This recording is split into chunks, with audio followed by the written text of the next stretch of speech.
What's up, guys? Welcome back to my channel once again. This is me, Dr. Prasanna Suveri, currently an intern doctor in Gajas, Nepal. So today I am going to tell you about the various procedures that you need to learn during the internship, that is during the MBBS internship. So these are the things that I learned, that I got to participate actively during my surgery posting. And one thing I would like to tell you is that these are not the only things that you need to learn. There are many more things that needs to be learned during the MBBS and during the internship, but these are the things that I found very much focusable after you complete your MBBS and your internship. When you work in the periphery setting, then these procedures can be done in the minor OT and also can be done in the wards. And whenever there is no surgeon available, then you, as a medical officer, can also do these procedures. So let's begin the video. And if you are new in this channel, please do like, do share, and do subscribe, and help me grow. I will try to make more contents like this in the future. Let's begin.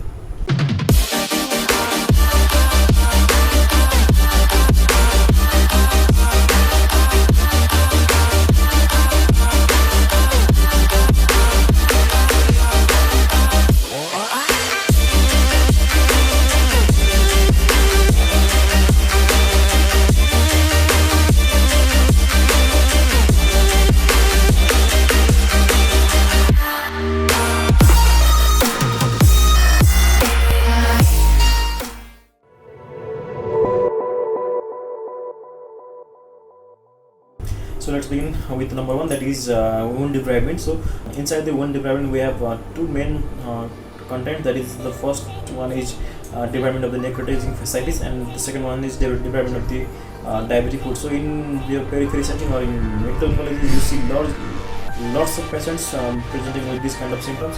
So it is better to learn this on how to debride these kinds of wounds.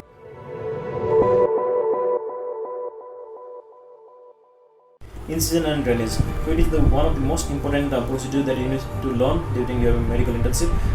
We see lots of patients with abscesses presenting in different parts of the body, maybe in buttocks, maybe in different extremities, and we may also see breast abscesses. So it is better to learn these kinds of procedures.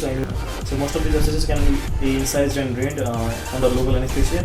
So it is better to learn these procedures, especially during your internship, and it will be very beneficial to you if you practice more and more like these procedures in the internship.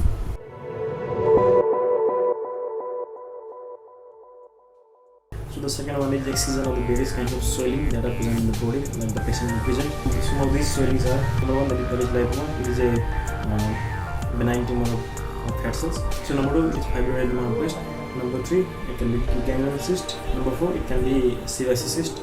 So if we learn to exercise this kind of swelling during our internship, we can do this kind of exercise in minor OT during our periphery as a medical officer, and we may be paid more. Because different procedures have different cost. Whenever you are doing a procedure, you get an extra amount for doing such kind of procedures. So number four is dressing. It sounds like a very easy job to do dressing during the internship after you have learned it, but there are various types of dressing that you need to learn. Some of it are the number one, bone dressing. It is a very hard job to do, to dress a bone patient. The other kind of dressing are normal wound dressing.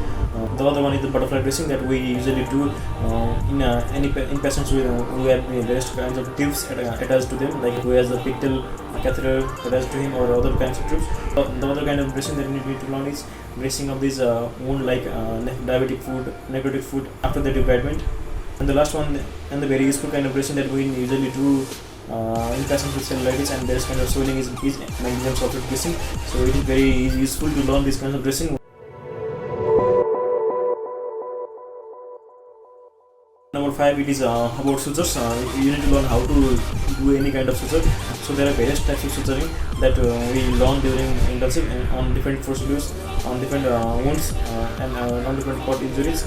So it depends on the type of wound and the type of incision that is made.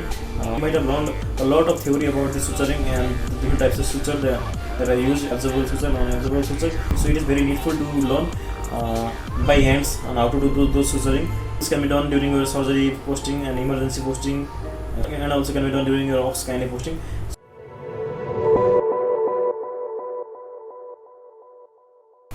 Okay, now moving on to the another procedure, that is suprapubic catheterization. It's usually done whenever a patient is having urinary retention or is unable to void urine and his bladder is getting filled with urine, and you are unable to do Foley's catheterization. In such emergency conditions, it is very useful to do suprapubic catheterization to relieve the patient from the collecting urine in bladder.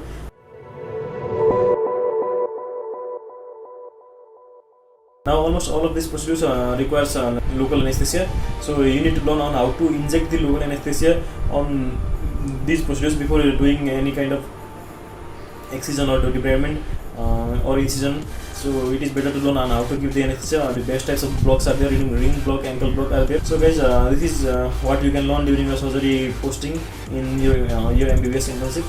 So guys, thank you for watching this video. Do like, do share, do subscribe. I will be uploading another video about types of other medical procedures that you need to learn during the medical internship. So keep following, and goodbye.